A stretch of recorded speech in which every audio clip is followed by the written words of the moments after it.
weekend's horrific attack in Ojdal Shams that killed a number of children and teenagers playing soccer. Our hearts go out to all the families of those who lost loved ones, and certainly we're praying for a speedy recovery for those who've been hurt. The attack was conducted by Lebanese Hezbollah. Despite their denials, it was their rocket. It was launched from an area that they control. We've been in continuous discussions with our Israeli and Lebanese counterparts, and the United States will continue to support efforts to reach a diplomatic solution along that blue line that will, number one, end these terrible attacks once and for all, and number two, allow Israeli and Lebanese citizens on both sides of the border to safely return to their homes. Our support for Israel's security remains ironclad, and it's unwavering against all Iran-backed threats, including those from Hezbollah. No nation can be expected to tolerate the kind of severe threats that Israel is facing. At the same time, we believe that there is still time and space for a diplomatic solution. We've all heard about this all-out war scenario now multiple points over the last 10 months. Those predictions were exaggerated then. Quite frankly, we think they're exaggerated now. Look, Israel has every right to respond. It's Hezbollah that started firing on Israel way back in October. And I think we need to keep that in mind. But nobody wants a broader war, and I'm confident that we'll be able to avoid such an outcome. I'll let the Israelis speak to whatever their response is going to be.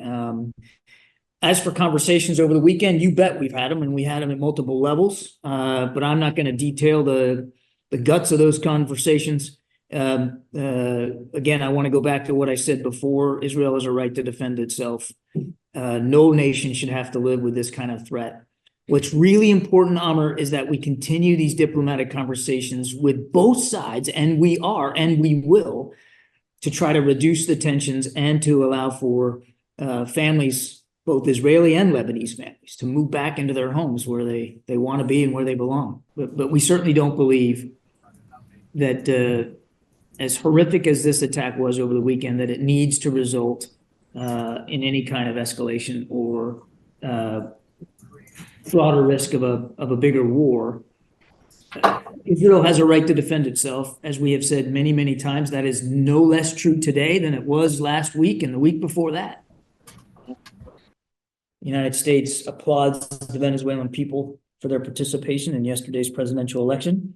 We commend their courage and their commitment to democracy in the face of repression and adversity.